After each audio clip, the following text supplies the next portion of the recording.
आप सभी को अस्सलाम वालेकुम और दोपहर का नमस्कार। एजुकेशन अफेयर्स के इस प्लेटफॉर्म पर मैं आप सभी का हार्दिक अभिनंदन और स्वागत करता हूं। आज हम लोग प्लेटो के शैक्षणिक विचारों को विस्तार पूर्वक से चर्चा करेंगे कि आखिर जो प्लेटो साहब थे उनका किस प्रकार से आखिर क्या शैक्षणिक विचार रहे हैं, किस प्रकार के उन्होंने सिद्धांतों की बात की, किस प्रकार का हमारा शैक्षणिक जो कार्य हो किस प्रकार से होना चाहिए। तो इन्हीं सब का हम लोग विस्तार पूर्वक से चर्चा करेंगे। आइए सर्वप्रथम हम लोग प्लेटो के विषय में समझते हैं कि प्लेटो का जन्म कब हुआ था। तो उनका जन्म 428 ईसा पूर्व में हुआ था और उनकी मृत्यु 348 ईसा पूर्व में होती है। जो कि कहाँ के थे, यह प्राचीन यूनान के सबसे प्रभावशाली दार्शनिकों में से एक थे। तो ये कहाँ के हैं, यूनान के हैं और बहुत ही फेमस क्या है, फिलोसोफर रहे हैं। उनके शैक्षणिक विचार, उनकी प्रसिद्ध पुस्तक और इनके जो विचार है हमको कहाँ पे देखने को मिलता है, इनकी पुस्तक है द रिपब्लिक, उसमें विस्तार पूर्वक इसकी चर्चा की गई है। तो प्लेटो ने शिक्षा को एक शक्तिशाली उपकरण माना है जो न केवल व्यक्ति के चरित्र का निर्माण करता है, मतलब इन्होंने क्या माना है, मतलब इनकी एक पुस्तक है द रिपब्लिक, इनकी एक फेमस पुस्तक है किसकी, प्लेटो की। इसी में जो इनके शैक्षणिक विचार है उनमें हमको देखने को मिलता है। और इसमें क्या बताते हैं कि शिक्षा क्या है, एक शक्तिशाली उपकरण। इन्होंने शिक्षा को क्या माना है, एक शक्तिशाली उपकरण माना है जो कि केवल जो व्यक्ति है उसके चरित्र का ही निर्माण नहीं करती, बल्कि क्या है, उसमें आदर्श और न्यायपूर्ण जो राज्य है उसकी भी नींव रखता है। तो इसकी हम बात करते हैं। अगर हम लोग उनके विचारों को देखें तो उनके विचारों का मुख्य उद्देश्य क्या है, आइए उनके विचारों के शिक्षा के क्या उद्देश्य रहे हैं उसको देखते हैं ना। कि मतलब कि प्लेटो के जो शैक्षणिक विचार है उसकी क्या मुख्य विशेषताएं रहे हैं। सबसे पहले विशेषताओं में हम लोग देखेंगे कि आखिर उसके क्या उद्देश्य रहे हैं। तो प्लेटो के अनुसार शिक्षा का मुख्य उद्देश्य क्या है, व्यक्ति को शारीरिक और मानसिक रूप से विकसित करके उसे एक आदर्श नागरिक बनाना था। तो इनका मुख्य उद्देश्य क्या था शिक्षा का, कि हम लोग जो भी व्यक्ति है, जो भी बालक है, तो उसको हम लोग शारीरिक और मानसिक दोनों रूप से क्या कर सके, उनको एक आदर्श नागरिक बना सके, यह प्लेटो बताते हैं। और वह क्या मानते हैं कि शिक्षा का क्या अंतिम लक्ष्य हो, कि एक ऐसे व्यक्ति का निर्माण करना जो कि समाज में अपनी सही भूमिका निभा सके। वर्तमान में भी ऐसा देखने को मिलता है कि हम लोग शिक्षा इस प्रकार से प्रदान करें बालकों की कि वो जाकर के समाज का विकास कर सके। तो प्लेटो भी इस बात को बताते हैं पहले ही। तो प्लेटो ने समाज को 3 वर्गों में बांटा और प्रत्येक वर्ग के लिए शिक्षा का अलग उद्देश्य तय किया है कि उन्होंने क्या क्या है, शिक्षा के उद्देश्य के अनुसार उन्होंने जो प्रत्येक वर्ग है उनको 3 वर्गों में बांटा है। कि समाज को क्या किया है, समाज को उन्होंने 3 वर्गों में बांटा है, ठीक है। तो वह 3 वर्ग कौन कौन से, एक तो उत्पादक वर्ग हो गए, प्रोड्यूसर्स हो गए, दूसरे सैनिक वर्ग हो गए, सोल्जर्स, और तीसरे शासक वर्ग जो है, रूलर्स। अगर हम लोग उत्पादक की बात करें तो उत्पादक में जो उत्पाद करने वाले हो, मतलब जो पैदावार करते हैं, जैसे किसान हो गए, कारीगर हो गए, व्यापारी हो गए।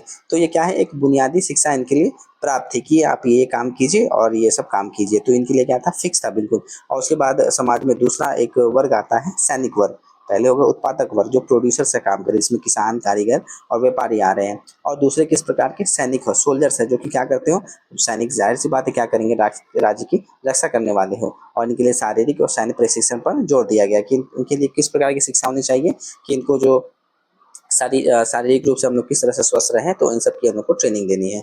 और तीसरे वर्ग कौन से होंगे, जो शासक वर्ग है, रूलर और दार्शनिक राजा, फिलोसोफर किंग या फिलोसोफर किंग की बात की है कि राज्य का शासन चलाने वाला हो। और इसके लिए क्या उच्चम, उसके अंदर बौद्धिक आईक्यू लेवल उसका हाई हो और उसके अंदर नैतिक शिक्षा हो कि कहाँ पे क्या सही है क्या गलत है, इसका वो डिसीजन ले सके। तो समाज जो था उनको 3 वर्गों में प्लेटो साहब ने बांटा था। एक तो उत्पादक वर्ग जो कि प्रोड्यूसर्स का काम कर रही है, दूसरा सैनिक वर्ग जो कि रक्षा करने का कार्य कर रही है, और तीसरा क्या हो गया, जो शासक वर्ग हो गए, जो कि राजा महाराजा हो गए, जो कि जो शासन चलाने का कार्य कर रहे हैं, जो प्रशासनिक कार्य कर रहे हैं। तो प्लेटो का क्या मानना था कि सही शिक्षा से ही सही व्यक्ति का अपनी उपयोगिता के अनुसार सही वर्ग में पहुंच सकता है। किसी जिसको जिस प्रकार की भूमिका निभाना, उस प्रकार की वह शिक्षा लेकर के अपने समाज का विकास कर सकता है। इनका यह शिक्षा के उद्देश्य थे। अगर हम दूसरा बात करें कि शिक्षा का पाठ्यक्रम कैसा था, इनके अनुसार प्लेटो के विस्तृत और चरणबद्ध पाठ्यक्रम का सुझाव दिया कि आखिर किस प्रकार से, किस अवस्था में किस प्रकार का पाठ्यक्रम बच्चों के लिए होना चाहिए। तो इन्होंने इस पर भी बल दिया। अगर हम लोग सबसे पहले बचपन की शिक्षा देखें, जो कि 0 से 6 वर्ष की इन्होंने बात की है, तो इसमें क्या है कि इस समय में क्या हो, बालक मान लीजिए छोटा रहता ही है, तो अगर उसको हम लोग कहानी, कविताएं या फिर जो भी पौराणिक कथाएं हैं उनके माध्यम से हम लोग नैतिक मूल्यों और अच्छी अच्छी आदतें उनको सिखाने का कार्य करते हैं। कि मान लीजिए कोई हम लोग नैतिक कहानी सिखा रहे हैं, सुना रहे हैं, उसके माध्यम से बालकों का विकास करना हो गया। तो प्लेटो का क्या कहना था कि कहानियों का चुनाव बहुत ही सावधानी से किया जाना चाहिए ताकि बच्चों के मन में क्या हो, कोई गलत धारणा ना बने। तो हम लोगों को इस प्रकार की उनको कहानी बताना है कि उनके मन में कुछ गलत धारणा ना बने। तो विशेष रूप से जब हम कहानी चुने तो एक नैतिक कहानी होनी चाहिए जो हमें सही गलत या फिर क्या सत्य है क्या असत्य है और कहाँ पे क्या करना चाहिए, क्या नहीं करना चाहिए, किस प्रकार से व्यवहार करना चाहिए। तो इन सब छोटी-छोटी बातों का ध्यान रखते हुए हमें ऐसे कहानी, कविताएँ उनको सिखाना चाहिए, तभी उनका क्या हो सके, इस प्रकार से पाठ्यक्रम होना चाहिए। और हम लोग फिर अगर प्राथमिक शिक्षा की बात करें, जो कि 6 से 18 वर्ष तक की बात इसमें कही गई है, ठीक है? प्राथमिक शिक्षा जो कि 6 से 18 वर्ष की बात की गई है ना? तो इसमें क्या बताया गया है कि जो बालक है इसमें बालकों को शारीरिक और मानसिक विकास पर समान जोर देना चाहिए ना, सिर्फ शरीर पर ही नहीं या फिर मानसिक पर ही नहीं, दोनों पर हमको बल देना है, ठीक है? मेंटल के साथ-साथ उनका जो हेल्थ है, उन दोनों पे हमको बल देना है। और इसमें जैसे कि अगर हम लोग इसमें करें पाठ्यक्रम की बात करें तो प्राथमिक शिक्षा में जैसे कि जिम्नास्टिक हो गया, कुश्ती हो गया या फिर अन्य खेल जो शरीर को क्या करते हो, मजबूत करते हो। और वहीं पे अगर मानसिक शिक्षा की बात करें तो जो कि संगीत हो गया, साहित्य हो गया, गणित हो गया, तो ऐसे का पाठ्यक्रम को शामिल करना था। क्यों? क्योंकि प्लेटो का क्या मानना था कि संगीत से आत्मा में सामंजस्य और अनुशासन हमें देखने को मिलता है। वहीं पे अगर उच्च शिक्षा की बात करें जो कि 18 से 20 वर्ष तक इन्होंने माना है, तो इस चरण में क्या है, सैन्य प्रशिक्षण पर ध्यान केंद्रित किया गया है। क्योंकि इस वक्त जो बालक है वह युवा अवस्था को लमसम पार करते जाता है और उसके अंदर क्या है, एक ऊर्जा आती है और उसका जो शरीर है मजबूत हो जाता है।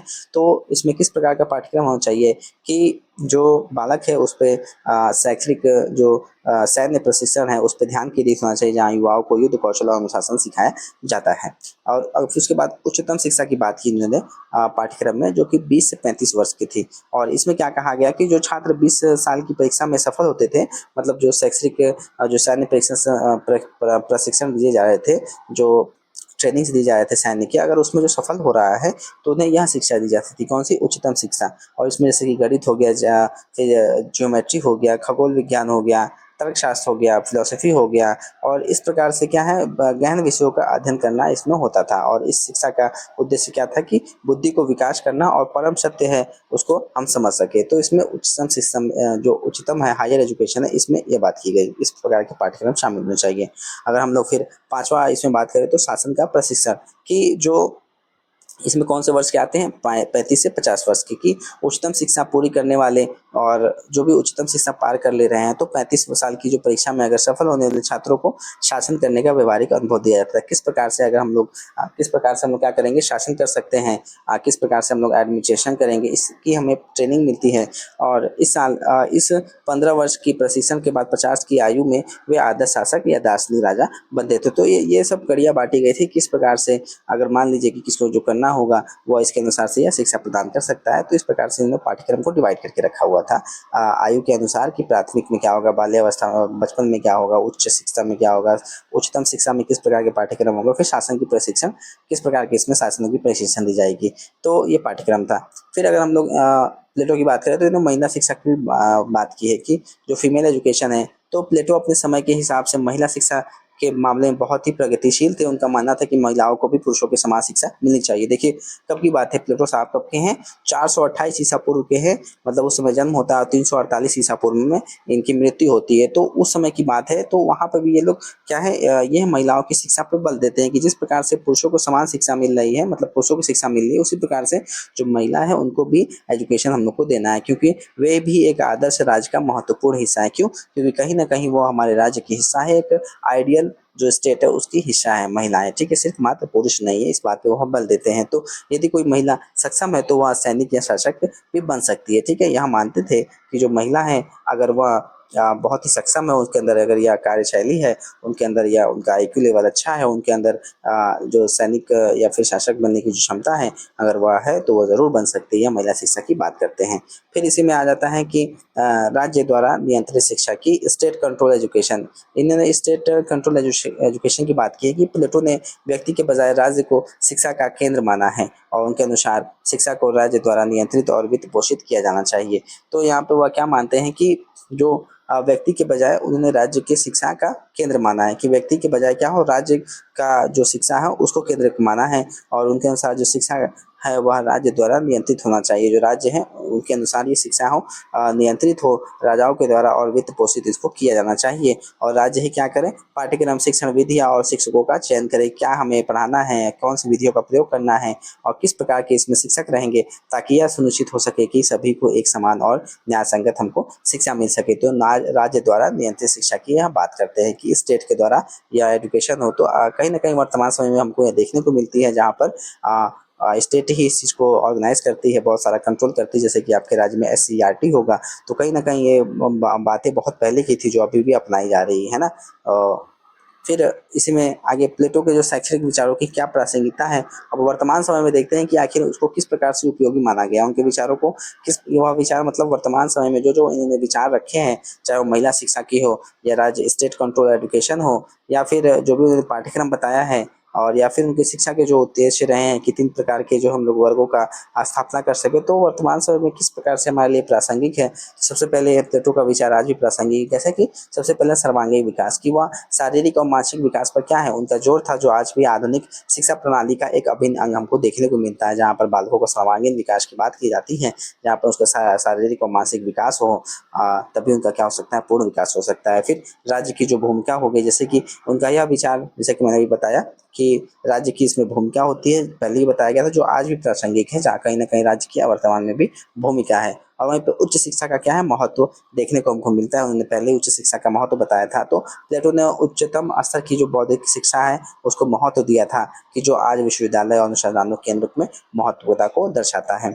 तो हम लोग निष्कर्ष कह सकते हैं कंक्लूजन की, प्लेटो के जो शैक्षणिक विचार है एक सुनियोजित और व्यवस्थित शिक्षा प्रणाली पर आधारित थे, जिसका क्या लक्ष्य था कि एक आदर्श और न्यायपूर्ण समाज का हम लोग निर्माण कर सके। और उनके विचारों ने सदियों तक क्या है, पश्चिमी जो दर्शन है और जो शिक्षा है उसको प्रभावित करने का कार्य किया है। और हालांकि कुछ विचार, जैसे कि शासकों के लिए विशेष शिक्षा हो गया, जो आज के लोकतांत्रिक समाज में पूरी तरह स्वीकार नहीं होता है, तो कुछ कुछ बातें क्या है उनकी स्वीकार नहीं हो रही है, बट अधिकतर जो बातें क्या है स्वीकार हो रही है और वर्तमान में प्रासंगिक है। तो इनका जो शिक्षा है वह महत्व व्यक्ति के जो सर्वांगीण विकास है उन पर देता है, और शिक्षा शास्त्र के मूल सिद्धांतों में से क्या है, यह एक माना जाता है। आई होप ये वीडियो बहुत ही हेल्पफुल रहा होगा। बहुत बहुत धन्यवाद आप लोगों का। मेरे चैनल को कृपया सब्सक्राइब, लाइक, शेयर जरूर करें, और कोई डाउट है, सजेशन है, जरूर बताएं कमेंट बॉक्स में। Thank you.